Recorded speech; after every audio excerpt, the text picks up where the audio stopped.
रूस की तरफ से यह दावा हुआ कि उसने यूक्रेन के खेरसोन में कब्जा कर लिया, जबकि खार्किव और कीव पर कब्जे का युद्ध अभी चल रहा है। ऐसे में क्यों विश्व युद्ध की बात की जा रही है? इसका रिश्ता कैसे सेकेंड वर्ल्ड वॉर के 17 साल बाद की कहानी से जुड़ा हुआ है, उससे संबंध है? आप हमारी इस रिपोर्ट को देखकर इस बात को जानिए।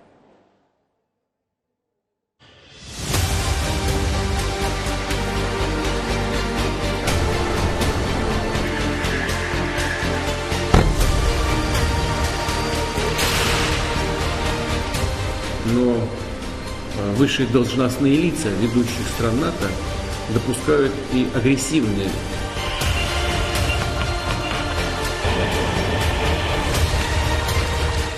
нашей страны. Поэтому приказываю министру обороны и начальнику генерального штаба перевести силы сдерживания российской армии. रूस के राष्ट्रपति पुतिन ने रविवार को ही अपने देश की न्यूक्लियर डिटरेंस फोर्स को अलर्ट पर रहने के लिए कहा। 48 घंटे के भीतर रूस के विदेश मंत्री ने दोबारा न्यूक्लियर वॉर और तीसरे विश्व युद्ध की बात कही। सवाल है कि जो रूस यूक्रेन के खिलाफ युद्ध शुरू करने से 5 दिन पहले 19 फरवरी को न्यूक्लियर ड्रिल की तैयारी कर चुका था, क्या उसी ड्रिल को रूस की तरफ से हकीकत में बदला जा सकता है? जवाब की तलाश में यूक्रेन की युद्ध भूमि चले उससे पहले ये वीडियो देखिए, जब यूक्रेन पर युद्ध से पहले अभ्यास के नाम पर बेलारूस में रूस की सेना स्मार्ट रॉकेट सिस्टम से प्रहार की प्रैक्टिस करती दिखती है।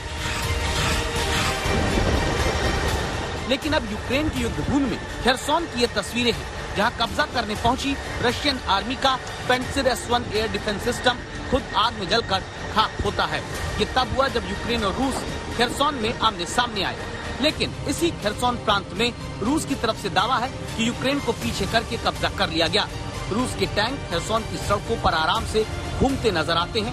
सिर्फ रूस के टैंक नहीं, बल्कि 3 लाख जनसंख्या वाले खेरसोन में रूस के सैनिकों ने कब्जा करने के बाद आराम से शहर की गलियों में घूमते हुए लोगों को घर से बाहर निकलने से मना किया। सवाल है, क्या खेरसोन पर रूस के कब्जे के बाद आगे विश्व युद्ध का जो अंदेशा जताया जा रहा है, उसके पीछे कारण क्या? क्या जिम्मेदार सिर्फ पुतिन की तरफ से यूक्रेन पर किया गया हमला है, या फिर इसके लिए अमेरिका और रूस की आपस में वर्चस्व की जंग जिम्मेदार है? इसे समझने के लिए आपको अमेरिकी राष्ट्रपति को सुनना होगा। Putin's latest attack on Ukraine was premeditated and totally unprovoked. He rejected repeated efforts at diplomacy. He thought the West and NATO wouldn't respond. He thought he could divide us at home, in this chamber, in this nation. He thought he could divide us in Europe as well. But Putin was wrong. We are ready. We are united, and that's what we did. We stayed united. इस पूरे युद्ध में एक नजरिया Ukraine का है, जिसे लगता है कि रूस इतिहास खत्म करना चाहता है। एक सोच अमेरिका की है, जो बताती है कि रूस साजिश रचकर युद्ध छेड़ रहा है। और रूस का नजरिया युद्ध के लिए क्या है, इसे आप ध्यान से पुतिन से सुनिए। Это рядом с границами Соединенных Штатов. Нет. Это же Соединенные Штаты своими ракетами пришли к нашему дому. На пороге нашего дома находятся уже. Ну разве это какое-то требование? Не ставить больше никаких ударных систем у нашего дома. Ну чего здесь необычного? Вот как американцы бы отнеслись, если мы взяли там на границе между दूसरे विश्व युद्ध के 17 साल बाद की बात है। 1962 में भी लगा था कि अमेरिका और सोवियत संघ आमने सामने आकर विश्व युद्ध शुरू कर सकते हैं। वजह ये थी कि अमेरिकी जासूसी विमान को पता चला था कि क्यूबा में तत्कालीन सोवियत संघ यानी अभी के रूस ने परमाणु मिसाइलें तैनात कर दी हैं। तब रूस ने क्यूबा में जहां न्यूक्लियर मिसाइल लगाई थी, वहां से अमेरिका का फ्लोरिडा सिर्फ 150 किलोमीटर दूर था। तब लंबी कोशिशों के बाद रूस और अमेरिका के बीच शांति से समाधान निकला था।